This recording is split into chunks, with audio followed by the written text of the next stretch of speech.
সংসারে শান্তি, মঙ্গল আর positive energy ধরে রাখা সহজ নয়। তবুও আমি কিছু ছোট ছোট কাজ করি যেগুলো আমার সংসার আর মন দুটোই ভালো রাখে। নমস্কার বন্ধুরা, আশা করি তোমরা সবাই খুব ভালো আছো। আমিও খুব ভালো আছি। সম্পাস লাইফস্টাইলের আরও একটা নতুন ভিডিওতে তোমাদের সবাইকে স্বাগত। আজ হলো মঙ্গলবার। সকালে উঠে রোজকার মতো বাসি কিছু কাজ করে নিলাম। সংসারটা বলা ভালো, বাড়িটা প্রত্যেকটা মানুষের কাছেই তো একটা নিশ্চিত আশ্রয়। সংসারের বাইরের নানা প্রতিকূলতা, নানা সমস্যার মোকাবিলা করতে করতে মানুষ যখন ক্লান্ত, অবসন্ন, হতাশাগ্রস্ত হয়ে পড়ে, তখন বাড়ির চার দেওয়াল তাদেরকে একটা নিশ্চয়তা দেয়, শান্তি দেয়। বাড়ির পজিটিভ এনার্জি, কাছের মানুষগুলোর সান্নিধ্য সবকিছুই মানুষকে শান্ত করে, সুখী করে। তবে সুখ বলতে আমি আর্থিক সমৃদ্ধির কথা বলছি না, কারণ আমার মনে হয় আর্থিক সুখ শান্তির চেয়ে মানসিক সুখটাকে মানুষের বেশি প্রাধান্য দেওয়া উচিত।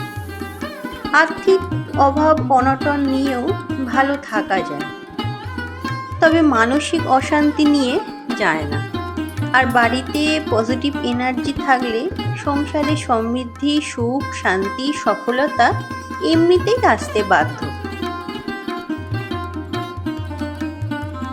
তবে সংসার যদি অপরিষ্কার, অপরিচ্ছন্ন থাকে, তাহলে নেগেটিভ এনার্জি বাসা বাঁধতে বাধ্য সেখানে। আর নেগেটিভ এনার্জি যেখানে থাকে, কোনোভাবেই কিন্তু সেখানে পজিটিভ এনার্জি আসতেই পারে না।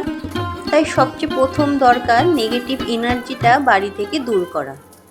তবে এখানে নেগেটিভ এনার্জি মানে ভূত, প্রেত বা কোনো অশুভ শক্তি, এইগুলোর কথা আমি বলছি না। নেগেটিভ এনার্জির ব্যাপারটা কম বেশি আমরা প্রায় প্রত্যেকেই ফিল করতে পারি। ধরো কাজে অনীহা, কিছুই করতে যেন ইচ্ছা হয় না, সব সময় বাড়ির কোনো না কোনো সদস্য অসুস্থ, কোনো কারণ ছাড়াই সংসারে অশান্তি, কলহ, কোনো কারণ ছাড়াই মন ভালো লাগে না, কিছুই যেন ভালো লাগছে না করতে। মনের মধ্যে সব সময় যেন একটা অসুখ বাসা বেঁধে রয়েছে। এইগুলো আমার মনে হয় এইগুলোই হচ্ছে নেগেটিভিটির প্রভাব। আমরা অনেক সময়ই এগুলোকে পাত্তা দিই না, বা এগুলোকে খুব একটা গুরুত্ব দেওয়ার প্রয়োজন মনেও করি না। তবে জানো তো, অন্যান্য সবার মতোই আমিও চেষ্টা করি সংসারের এইসব অসুবিধাগুলো, এইসব অসুখগুলোকে দূর রাখার। কিছু ছোটোখাটো নিয়ম আমি পালন করার চেষ্টা করি, যেগুলো করলে আমার মনে হয় ঘর থেকে নেগেটিভিটি অনেকটাই দূর করা সম্ভব। তবে এই সম্পর্কে জ্ঞান বলো, অভিজ্ঞতা বলো, সব কিছুই আমার খুব কম। তবে যতটুকু জানি তাই দিয়ে চেষ্টা করি সংসারটার মঙ্গল করার, সংসারটাকে ভালো রাখার, এই আর কি। তো আজ যেহেতু মঙ্গলবার, সবারই তো স্কুল, অফিস সব কিছুই আছে। তো সকালে উঠে প্রথমেই তো রান্না টান্না করতেই হয়। তো রান্নাগুলোই কমপ্লিট করে নিচ্ছিলাম। রান্না করতে করতেই আজ এক বিপদ ঘটেছে। সেটা হলো, হঠাৎ দেখতে পেলাম গ্যাস সিলিন্ডারটা শেষ হয়ে গেছে। আসলে আমাদের ডাবল সিলিন্ডার থাকলেও সিলিন্ডার আগে থেকে যে বুক করব সেটা ভুলে গিয়েছিলাম। আসলে আগের সিলিন্ডারটা শেষ হয়েছিল ঠিক পুজোর কিছুদিন আগে। এবার তখন যে গ্যাস বুক করব, আদৌ গ্যাস পাবো কি না, সেই সব চিন্তাভাবনা করতে গিয়ে পুজো এসে গেল, আর বুক করা হলো না। আর তারপর রীতিমতো মাথা থেকে ব্যাপারটা বেরিয়েই গিয়েছিল। মনে পড়েছিল এই 2-3 দিন আগে। তারপরে অবশ্য বুক করেও দিয়েছি, কিন্তু সেই সিলিন্ডার এখনো এসে পৌঁছায়নি। অগত্যা কি আর করা যাবে, রান্না করতে করতেই আজকে গ্যাস শেষ হয়েছে শুধু ভাত আর মুগ ডাল। এখানে ফুলকপি আলুর তরকারি বসিয়েছিলাম, সেটা কমপ্লিট করতে পারিনি। আর ডিম কয়েকটা বের করে রেখেছিলাম, হয় সেদ্ধ করব বা ভাজবো, যা হোক কিছু, সেটাও করা হয়নি।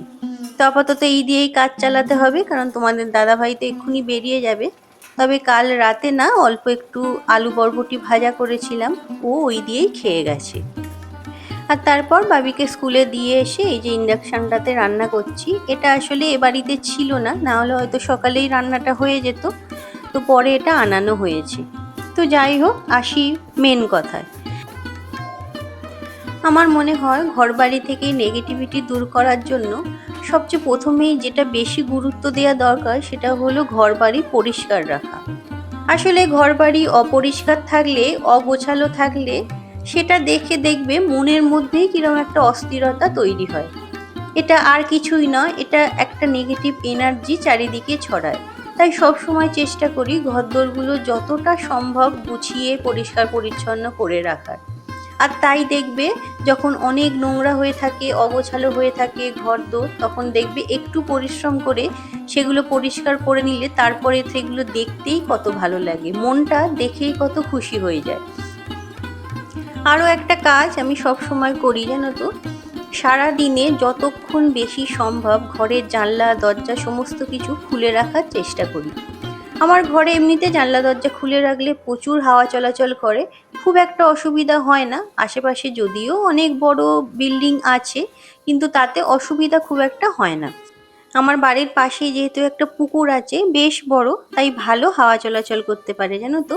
তাই সব সময় চেষ্টা করি গ্রীষ্মকাল বা শীতকাল যাই হোক না কেন জানলাগুলো একটু খুলে রাখার বেশিক্ষণ ধরে।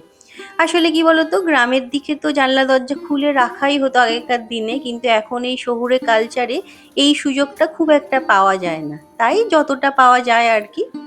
আর এছাড়া জানো তো, শনিবার আর মঙ্গলবার আমি এই টোটকাটাও করে থাকি। সেটা হলো এই যে ঘর মোছার জলে একটু নুন দিয়ে তারপরে সেই নুন জল দিয়ে ঘর মোছা।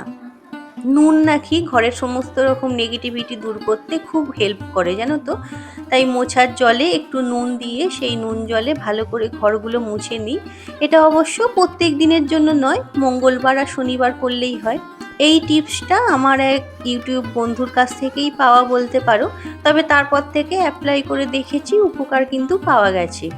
সকালে যদিও আমাদের কাজের দিদি এসে সব ঘরদোর পরিষ্কার করে দিয়ে গেছে, কিন্তু তারপরও একবার ওর জন্য ভালো করে পরিষ্কার করে নিয়ে তারপরে এই যে ঘরগুলো ভালো করে মুছে নিলাম। আর জলটা যদি চেঞ্জ করতে হয় আরবার একবার নুনটা দিয়ে দেবে, তাহলেই হবে। আর এরপরে এসে গিয়েছিলাম ঠাকুর ঘরে। আজ তো মঙ্গলবার, মানে বজরংবলির বার, তো আজকে তো একটু ভালো করে পুজো করতেই হয়। তবে প্রত্যেক মঙ্গলবারই যে বিশেষ কিছু আয়োজন করি এমন কিছু নয়, যেটুখানি সাধ্যের মধ্যে কুলো সেটা করার চেষ্টা করি। তবে করি বেশ কিছু জিনিস, সেগুলো তোমাদের সঙ্গে অবশ্যই শেয়ার করব।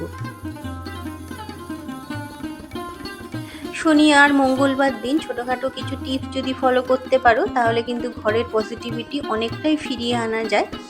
তো আমি তো চেষ্টা করি সেগুলো, চলো আজকে তোমাদের সঙ্গেও শেয়ার করে নিই। তো এখানে আমার বজরংবলির একটা মূর্তি আছে, তবে বজরংবলির মূর্তিকে বেশি ছুঁতে নেই, মানে কোনো মহিলাদের খুব একটা বেশি স্পর্শ করতে নেই। তাই চেষ্টা করি মূর্তিটা ওইভাবে রাখার, আর মালাও আমি ওর জন্য নিয়ে আসি না। আর পুজো আরম্ভ করার আগে এখানে দেখো একটা তামার ছোট ঘটের মধ্যে কিছুটা গঙ্গা জল নিয়ে নিয়েছি, আর একটা ছোট বাটিতে কিছুটা কর্পূর গুঁড়ো করে নিয়েছি। আর এদিকে কর্পূরদানিতেও কিছুটা কর্পূর দিয়ে আমি প্রথমে ভালো করে আরতি করে নিচ্ছি, পরে এটা নিচে গিয়ে সব ঘরে দেখিয়ে নেব। আর এই যে হনুমান চালিসা পাঠ করছি, হনুমান চালিসা একবার পাঠ করা যখন কমপ্লিট হয়ে যাবে, হনুমান চালিসা তখন ওই যে কর্পূরের পাওয়ারফুল একটা মন্ত্র তোমরা যদি হনুমান চালিসা তো যতবার রেগুলার করবে ততবারই তাহলে তো খুবই ভালো হয়। আর জলের মধ্যে মিশিয়ে নিতে পারো, তাহলে পুজো শনিবার পাঠ করতে পারো, এই জলটা একবার সারা বাড়িতে ছড়িয়ে দেবে, তাহলে কিন্তু ঘরের সমস্ত নেগেটিভিটি দূর হয়ে যাবে। আর যে কর্পূরটা দিয়ে আরতি করলাম সেটাও সারা বাড়িতে দেখিয়ে নিলাম। এটা সন্ধ্যের দিকেও তোমরা করতে পারো, তবে ভিডিওটা যেহেতু আমি দুপুরবেলায় করছি তোমাদের সেটাই দেখালাম। আর তারপরে এই যে দেখো কর্পূর জলটাও সারা বাড়িতে ভালো করে ছড়িয়ে দিলাম। তো আজকের ভিডিওটা এই পর্যন্তই, আবার দেখা হবে পরের ভিডিওতে। সবাই ভালো থেকো, সুস্থ থেকো, আনন্দে থেকো, টাটা।